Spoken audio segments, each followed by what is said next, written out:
안녕하세요. 오늘 뭐 읽지 맹수지입니다.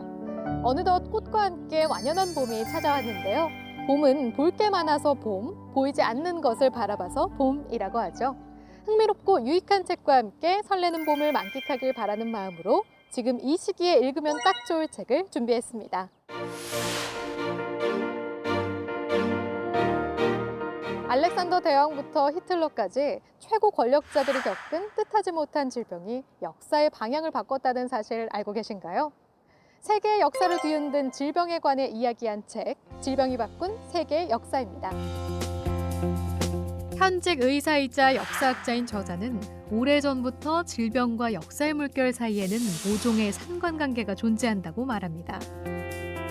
이 책은 인류를 위협한 갖가지 전염병과 각종 질병에 시달린 권력자들의 사례들을 세세하게 설명하는데요. 알렉산더 대왕이 33살의 나이에 죽지 않았더라면 어땠을까?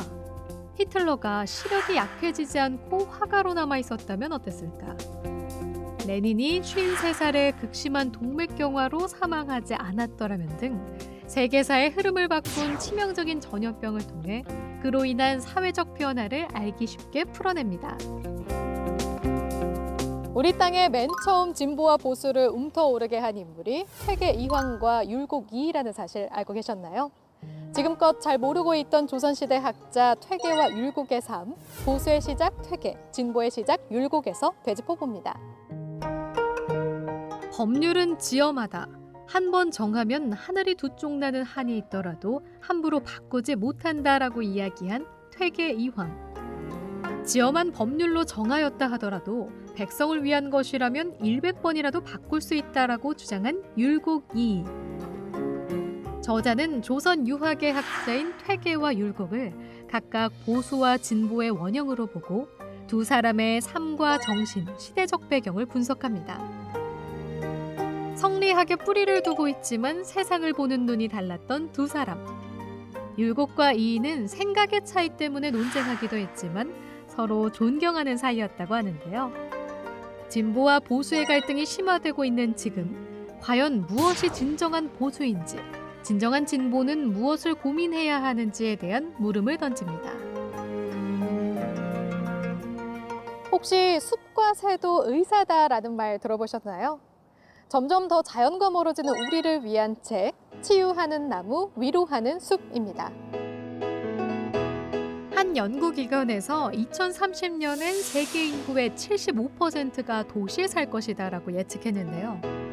이 책은 인류가 자연과 점점 더 멀어지면서 크고 작은 육체적, 정신적 문제에 직면해 있다고 이야기합니다.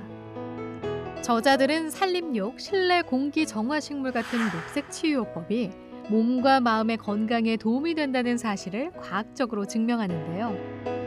나무와 접촉해서 에너지를 재충전하는 방법, 가정과 직장의 실내 환경을 정화시켜주는 기특한 식물 등 지구의 녹색 공간을 활용해 건강과 행복을 되찾는 방법이 제시돼 있어 흥미를 더합니다.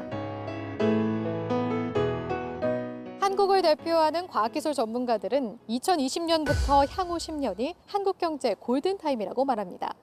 책 2030 카이스트 미래경고에서는 10년 후 한국은 무엇으로 먹고 살 것인가에 대한 방법을 제시합니다. 한국을 대표하는 과학기술 산업 전문가 52는 다가올 산업구조 변화에 제대로 대응하지 못하면 한국 산업이 몰락할 수 있다고 경고합니다.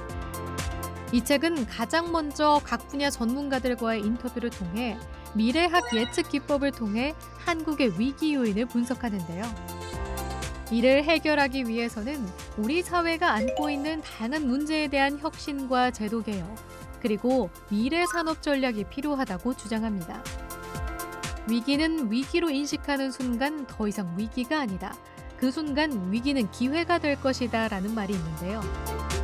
더 늦기 전에 위기를 기회로 바꿀 수 있는 방법을 찾아보는 건 어떨까요? 산업화, 도시화된 사회에는 각종 질병과 고통이 만연하죠. 인류의 건강을 위협하는 건 대체 무엇일까요? 아이러니하게도 그 시작에는 편리함의 상징인 의자가 있다고 합니다. 편리함은 어떻게 인류를 망가뜨리는지 의자의 배신에서 살펴보시죠. 일을 하고 공부를 하고 식사를 하고 또 컴퓨터 게임을 즐길 때 우리는 대부분 앉아서 하는데요. 저자는 앉아있기를 피하는 것만으로도 지금 우리가 직면한 많은 문제를 해결할 수 있다고 말합니다. 의자로 상징되는 편리함이 어떻게 인류의 건강을 위협하게 됐는지를 밝히기 위해 5억 년에 이르는 장구한 인류 역사를 되짚는데요. 건강하고 싶다면 신체의 일부처럼 여기던 의자를 버리고 인류가 수만 년 동안 휴식 자세로 취했던 쪼그려 앉기를 하라는 제안이 인상적입니다.